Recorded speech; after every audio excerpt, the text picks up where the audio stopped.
Hello दोस्तों, welcome to the channel. नए video में बिल्कुल आप सबका स्वागत है। मंडे 19 मई 2025। मैं ठीक हूँ, आशा करता हूँ आप सब परिवार वाले भी खुश होंगे, ठीक होंगे और खुश होंगे। गाइज, आज एक बड़ा इम्पोर्टेंट मैं एक टॉपिक लेके आया हूँ। सिंपल सा टॉपिक है। मैं सैलरीड प्रोफेशनल हूँ, मतलब प्राइवेट जॉब में नौकरी करता हूँ, मुझे सैलरी मिलती है।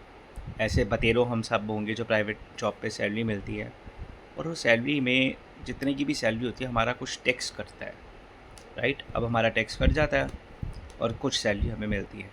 तो हम टैक्स को कैसे एक्चुअल में चेक कर सकते हैं बड़े सिंपल वे में, और कैसे टैक्स की कंपैरिजन्स भी कर सकते हैं कि कहाँ का बचा सकते हैं, कहाँ का नहीं बचा सकते।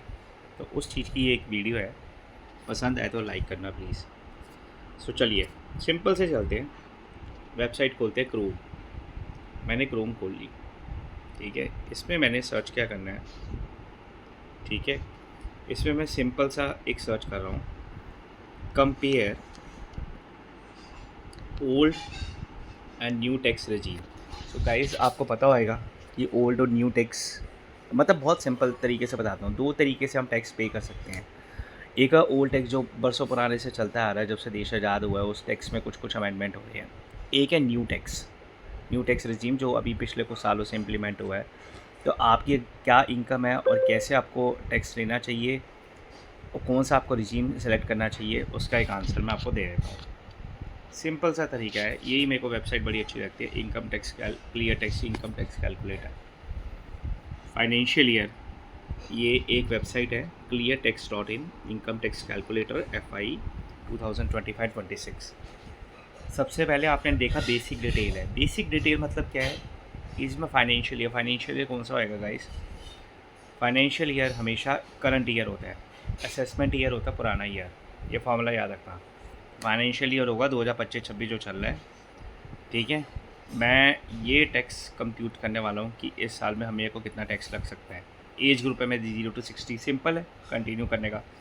इनकम डिटेल, मेरी इनकम है 10 लाख रुपए, ठीक है। Income from interest, income 10 lakh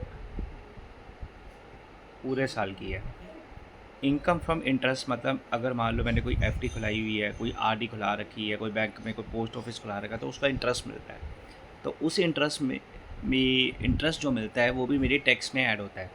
तो मेरी ये टैक्सेबल इनकम है। सपोज़ करो मैंने इनकम फ्रॉम इंटरेस्ट बताई 1 लाख रुपये, ठीक है। रेंटल इनकम रिसीव्ड, अगर आपको कोई रेंट इनकम रिसीव्ड होती है, अगर आपने घर रेंट पे दे रखा है, रेंट एग्रीमेंट बना रखा है, तो मेरे पास तो नहीं है, तो मैं मना करता हूँ। डिजिटल एसेट्स, अच्छा क्वेश्चन मार्क्स में समझ में आ जाएगा। Net income from digital assets, कोई बहुत महंगे डिजिटल एसेट्स आपने खरीदे के हैं तो वो नहीं है।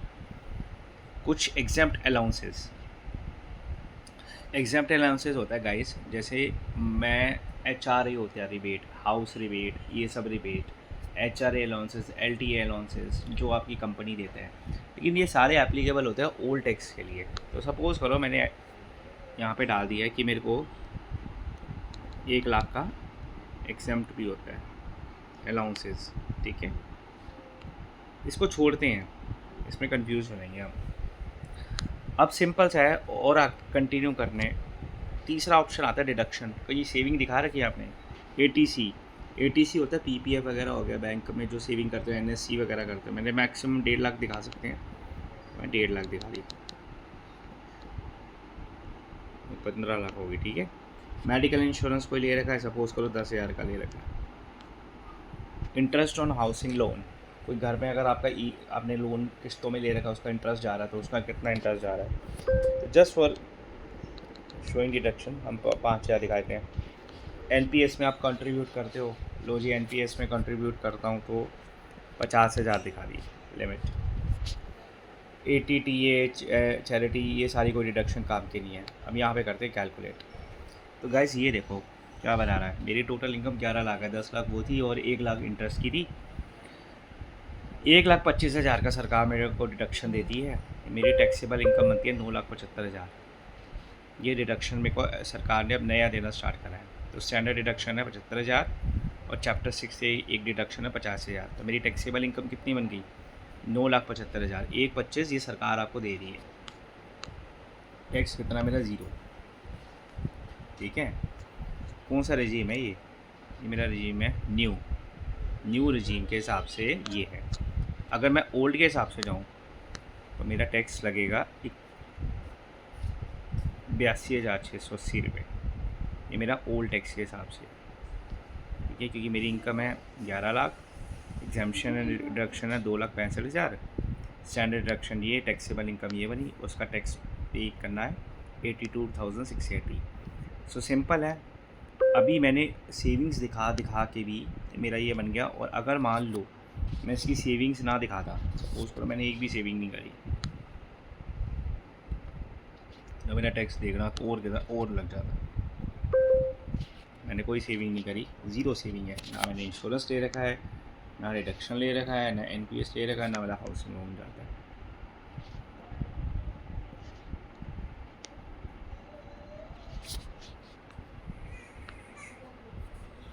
तो भी मेरा जो न्यू वाले के लिए है उसमें 0 है, बट ओल्ड के लिए देखिए सर। अच्छा सॉरी, ओल्ड वाले के लिए मेरा टैक्स है 1,32,000, न्यू वाले के लिए 0। 10 लाख की इनकम में गाइस सिंपल सा बेसिक फॉर्मूला है, जिसकी भी इनकम 10 लाख की हो उसके लिए न्यू टैक्स रजीम इज़ बेस्ट। कुछ सेविंग कर दिखाने की झंझट नहीं, कुछ नहीं। ओल्ड टैक्स में आप सेविंग भी दिखा दोगे, सब कुछ भी दिखा दोगे, तब भी आपका टैक्स आएगा। ठीक है गाइस, अगली वीडियो में हम कैलकुलेट करेंगे 15 लाख का, 20 लाख का, 25 लाख का, 30 लाख का, 35 लाख का, 40 लाख का। ऐसे कर करके मैं आपको स्लैब्स समझाता रहूँगा। Thank you guys, thank you very much. Recording बंद करते हैं, मेरी रिकॉर्डिंग। Thank you.